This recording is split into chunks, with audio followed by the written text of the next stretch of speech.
Good morning students.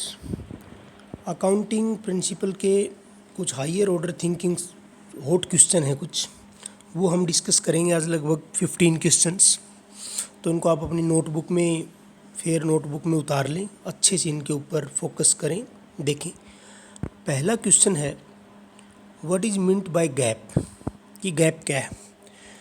तो ये बहुत ईजी सा, सबसे पहला ही आपको पता होगा। गैप मतलब जर्नली एक्सेप्टेड अकाउंटिंग प्रिंसिपल, कि ऐसे अकाउंटिंग प्रिंसिपल के लिए यूज़ होता है जो सामान्यतः स्वीकार कर लिए गए। तो जर्नली एक्सपेक्टेड अकाउंटिंग प्रिंसिपल्स, ये इसकी फुल फॉर्म है या इसका मतलब है।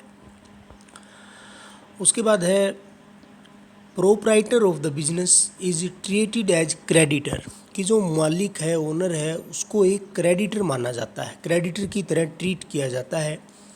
To the extent of his capital under which concept, जो उसने कैपिटल लगाई उस तक, यानी कि इंटरनल लायबिलिटी माना जाता है कैपिटल को। कह रहा है कौन सा ऐसा कंसेप्ट है, कौन सा प्रिंसिपल है जिसके अकॉर्डिंग ऐसा है। तो हमने एक पढ़ा था बिल्कुल स्टार्टिंग में ही, business entity concept. Business entity concept, कि बिजनेस एंटिटी कंसेप्ट क्या कहता है कि ओनर और business are two separate units, कि वो दोनों अलग अलग यूनिट हैं। तो इसका आंसर आ जाएगा business entity concept. Third question है a customer of x limited, x limited का कोई कस्टमर था, हैज़ डिसकंटिन्यूड हिज बिजनेस, वो अपना बिजनेस बंद कर देता है। और कह रहा है कि वो नॉर्मली टोटल गुड्स जो भी थी प्रोड्यूस होती थी उसका 30% यूज़ करता था, 30% वो हमसे खरीदता था, एक्स लिमिटेड से खरीदता था। अब कह रहा है कि या आपके ओपिनियन में इस इंफॉर्मेशन को डिस्क्लोज किया जाना चाहिए। तो टोटल जो प्रोड्यूस्ड गुड्स हैं उसका 30% जो परचेज करता है कोई कस्टमर, तो एक बहुत बड़ा अमाउंट है, बहुत बड़ा स्टॉक है। तो ये रिलीवेंट इन्फॉर्मेशन है। तो इसका आंसर आएगा yes, this information should be disclosed by the firm या बाय द कंपनी, जो भी है, क्योंकि एक कंसेप्ट है फुली डिस्क्लोजर का, तो उसके अकॉर्डिंग इसको डिस्क्लोज किया जाना चाहिए थर्ड के अंदर। फोर्थ है X limited gets a contract of 100 crore to build a shopping mall. X limited को एक कॉन्ट्रैक्ट मिलता है 100 करोड़ रुपए का शॉपिंग मॉल बनाने का, कंप्लीट करना है 3 साल के अंदर। Management of the company wants to ascertain profit और loss on this contract only when the contract is completed. Is the management is justified. कह रहा है कि एक्स लिमिटेड को एक 100 करोड़ रुपए का शॉपिंग मॉल बनाने का कॉन्ट्रैक्ट मिला है।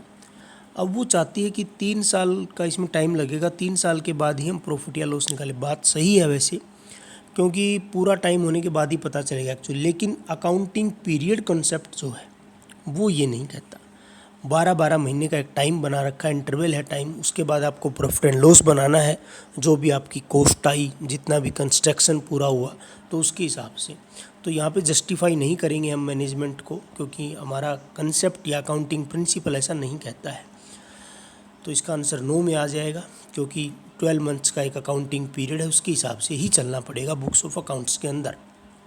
फिर है fifth question, under which principle of the calibre and quality, calibre and the quality of management is not disclose in the balance sheet. कह रहा है किस प्रिंसिपल के अकॉर्डिंग जो मैनेजमेंट की क्वालिटीज़ हैं, अच्छी मैनेजमेंट है, स्किल्स हैं, उनको हम बैलेंस शीट में नहीं दिखाते। तो हमने एक कंसेप्ट पढ़ा था मनी मेजरमेंट कंसेप्ट, है ना, कि वही अकाउंटिंग ट्रांजैक्शंस इवेंट्स रिकॉर्ड की जाएंगी जिनको मनी के रूप में हम मेजर कर सकते हैं, माप सकते हैं। तो मैनेजमेंट की स्किल्स को, क्वालिटी को हम मनी के रूप में मेजरमेंट नहीं कर सकते, इसलिए इसको नहीं दिखाएंगे। तो इसका आंसर आ जाएगा according to money measurement concept the quality of the management is not disclosed in the balance sheet because we can't consider this quality in the terms of money, या मॉनेटरी टर्म्स में हम इसको consider नहीं कर सकते। उसके बाद 6 question है विच अकाउंटिंग प्रिंसिपल, कह रहा कौन सा अकाउंटिंग प्रिंसिपल है, states that all anticipated losses should be recorded but all anticipated profit should be ignored. सभी जो संभावित हानियाँ हैं उनको लिख दिया जाता है। एक अकाउंटिंग प्रिंसिपल था, बहुत ही इम्पोर्टेंट प्रिंसिपल है ये। और सभी जो गेन्स वगैरह फ्यूचर के होने वाले गेन्स, उनको हम इग्नोर करते हैं। तो एक प्रिंसिपल है कंजर्वेटिज्म का या प्रूडेंस का, उसके अकॉर्डिंग हम all anticipated losses should be recorded and gain should be ignored, ये होता है। तो प्रूडेंस का कंसेप्ट इसमें, प्रिंसिपल इसमें आ जाएगा।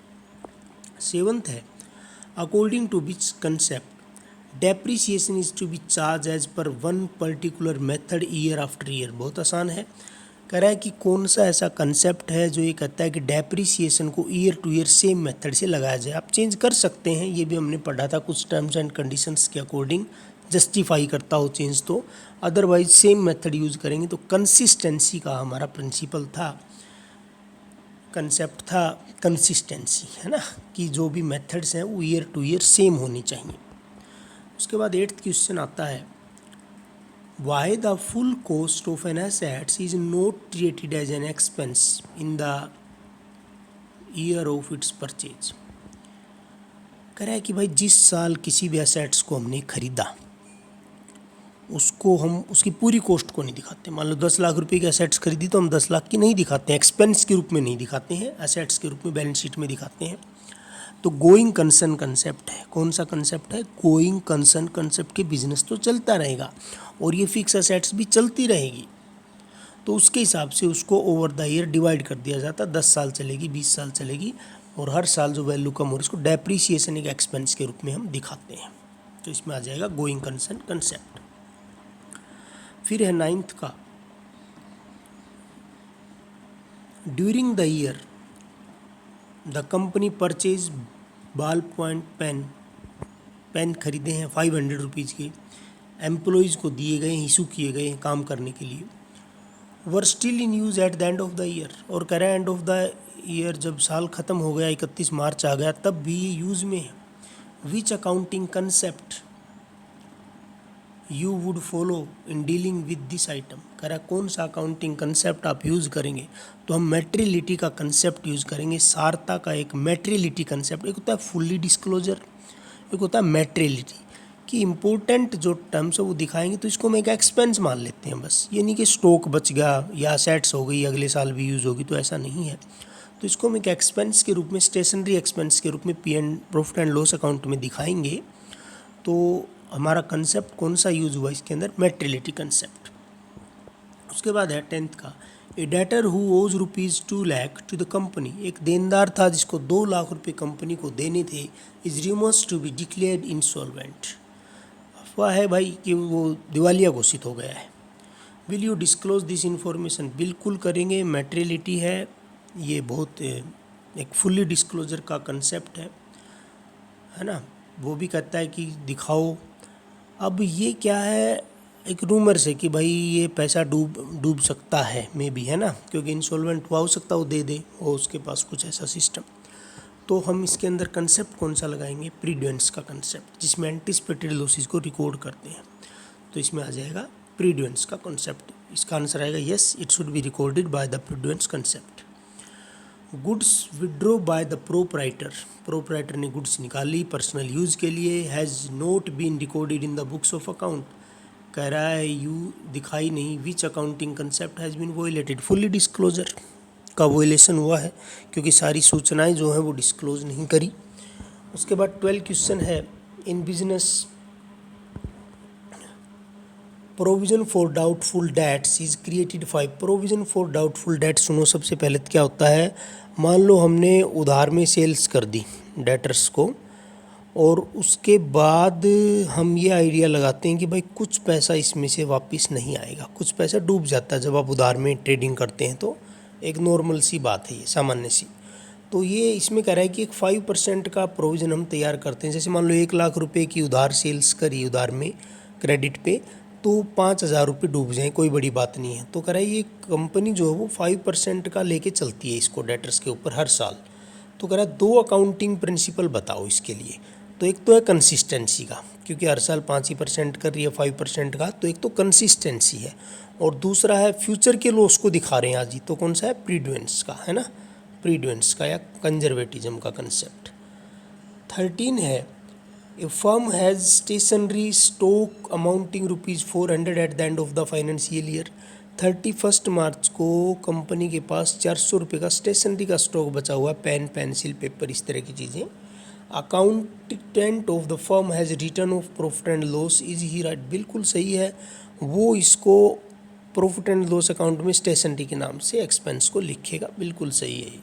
फिर है वाही closing stock is valued at cost price और realisable price whichever is less. ने बताया था क्लोजिंग स्टॉक का जो वैल्यूएशन होता है वो कॉस्ट प्राइस जिस पर उसको खरीदा गया और रिलाइजेबल प्राइस जो आज मार्केट वैल्यू है जो भी कम हो उस पर दिखाया जाता है। कह रहा है क्यों दिखाया जाता है? क्योंकि कंसेप्ट कौन सा है? प्रीडिवेंस का कंसेप्ट है भाई, पहले बताया था प्रीडिवेंस का कंसेप्ट बहुत इंपॉर्टेंट है, इसमें सभी लॉसेस को हिसाब से लेके हम चलते हैं। तो ये आपके 14 क्वेश्चन है, प्लीज़ इनको फेयर नोटबुक में आप नोट करें अच्छे से, बहुत इंपॉर्टेंट क्वेश्चन है। मैं आप इसको इस पेज का आपको स्क्रीनशॉट लेके भेज दूंगा अच्छे से, और आप होमवर्क भी नहीं भेज रहे हैं, प्रॉपर तरीके से काम करें क्योंकि लंबा चलेगा ये प्रोग्राम जो भी चल रहा है बिना स्कूल वाला, तो काम करें और पिछला होमवर्क भी मुझे आज सेंड करें। Thank you.